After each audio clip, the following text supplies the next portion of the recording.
Okay, let's dive in. We're looking at this pretty intense online buzz around Donnell Rawlings and Corey Holcomb. Yeah, that recent exchange, it definitely caught people's attention. Right. So our plan today is to unpack what actually went down, figure out the tensions, and maybe explore their different comedy styles. We're working off that YouTube transcript, right? From HYPE plus geek. Exactly. It covers that phone-in during the $1 million worth of game podcast. It captures things pretty raw, doesn't it? You can tell it wasn't scripted. Not at all. So the setup is Holcomb's on the show. The hosts want to squash some old beef. So they call up Rawlings, and boom. Right away, the transcript says Rawlings is like, no peace treaty. Wow. Straight out the gate. No messing around. Tells you everything, right? So we're going to break down some key moments. Like the specific comments. Yeah, Rawlings' bitter but lech line, what he said about Holcomb's actual comedy material. And that Laugh Factory incident with Chappelle, that keeps coming up. Definitely need to touch on that. Plus how people online reacted and how they see their comedy styles is different. It's interesting, these public spats between comedians, they often, shine a light on where comedy is heading. For sure. Okay, so that initial call, Rawlings says, no peace treaty. It's a confrontational tone immediately. Then he uses this analogy like someone's starting a fight, saying something wild. And then pretending they don't remember. Exactly. He's basically saying Holcomb does that, doesn't take responsibility. Okay, so he feels there's a pattern there. Then we get to the bitter batch comment. But it wasn't just like a random insult. No. How's this framed? According to the transcript, he tied it directly to Holcomb's comedy, said it relies on the misery and the trauma of bitches. Oof. That's harsh. Yeah, and bitches with daddy issues. Yeah. He even suggested Holcomb wouldn't have a show if women had more morals and respect. So he's not just saying he doesn't like the jokes. He's critiquing the whole foundation of Holcomb's act ethically. Pretty much. It taps into that whole debate, where's the line in comedy? Is it edgy or is it just harmful? And Rawlings clearly feels Holcomb crosses it, particularly regarding women. Seems like it. And then it gets even more personal. How so? Rawlings makes this comment, sounds pretty sarcastic, about getting Holcomb a stripper pole to relive your past. Ouch. Yeah, that sounds less about comedy philosophy and more like a personal dig. Maybe some backstory there. Could be. Then the conversation kind of shifts. They float the idea of a battle. Like a rap battle, but for comedians. A standover, a slam battle. Something like that. Maybe trying to channel the anger into something performative. I don't know. Or maybe just throwing words around. Yeah. But it keeps the conflict framing. And Rawlings brings up this specific story. Claims Holcomb said he'd kick his ass at a swimming pool while sitting between someone's legs. Okay, see, that makes it feel way more specific and personal than just differing styles. He's citing alleged past aggression. Right. It grounds it in actual history between them. Definitely adds another layer. But then, this is where it got really weird, honestly. Rawlings just asks him, straight up. Asks him what? Have you ever been penetrated or penetrated a man? Whoa. Where did that come from? No idea. Yeah. And then he follows up saying Holcomb and his buddies don't never answer this question. That's unexpected. It feels like a tactic, maybe. Yeah.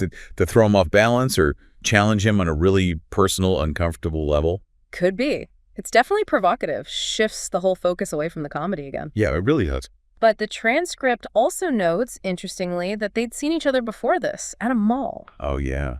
How did that go? Apparently fine, cordial. Rawlings was with his son. Context is everything, isn't it?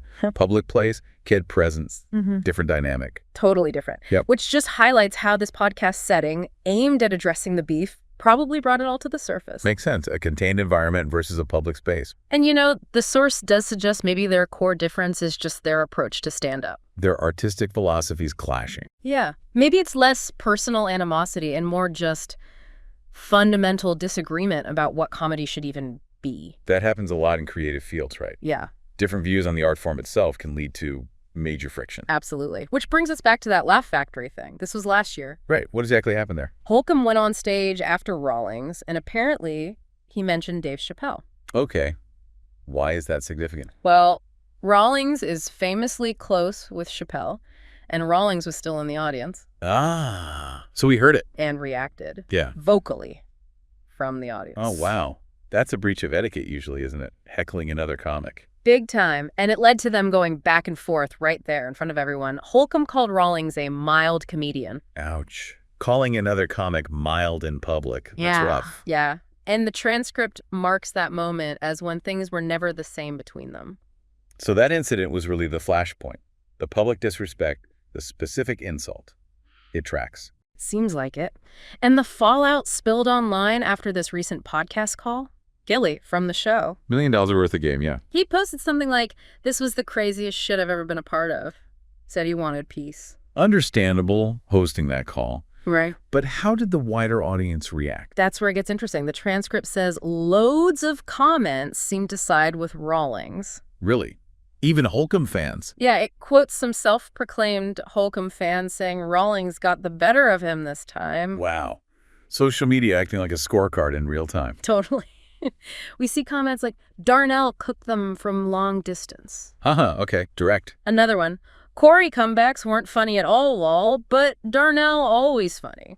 So people felt Rawlings' humor landed better in the exchange. And this one, "As a Corey fan, I gotta say Darnell was frying him, bro. And Corey's more funny than Darnell overall, but Darnell got this one, not gonna lie." That's pretty telling, isn't it? When even the fans of one guy acknowledge the other guy won the round? It really suggests Rawlings' arguments, or maybe just his delivery in that moment, really connected. Yeah, phrases like cooked and frying him definitely paint a picture of who the audience thought dominated the exchange. And the comments also kind of dissected their styles based on this interaction. How did they describe them? Holcomb was seen as more abrasive, direct, and unapologetic. Someone known to offend, often targeting mainly women. Okay, that fits with Rawlings' earlier critique of his material. Right, and Rawlings.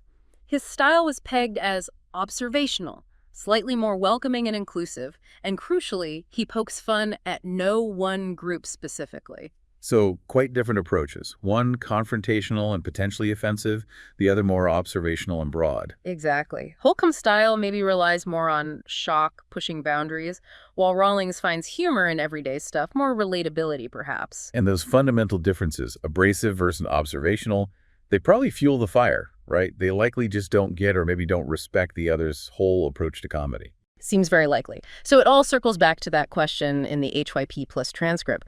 Who actually came out on top in these exchanges? Who won the roast? Yeah.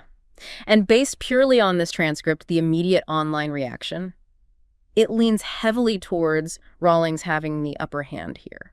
It does seem that way. Yeah. Subjective, of course, but the consensus reported was pretty clear for this specific encounter. Rawlings' point seemed to land harder. Okay, so let's recap this deep dive. We saw that tense call reconciliation shot down immediately. Some really personal shots fired. That Laugh Factory incident resurfaced as a major wound. Definitely a key moment. And the online crowd, at least initially, seemed to overwhelmingly feel Rawlings won this round, while also highlighting these very distinct comedic styles. Yeah, abrasive versus observational really came through in the commentary. But it's worth repeating, humor is subjective, different strokes for different folks, always. Absolutely. What one person finds hilarious, another finds offensive or jest. Not funny. This whole thing really throws that into sharp relief. For sure. So maybe a final thought for you listening. Looking at these very different styles, Holcomb's confrontational approach, Rawlings' observational take, and seeing this level of conflict, what does it suggest about comedy right now? What do audiences want or expect? Is there room for both styles, even if they clash so publicly? Can the abrasive and the observational coexist when things get this personal? Yeah, definitely something to chew on.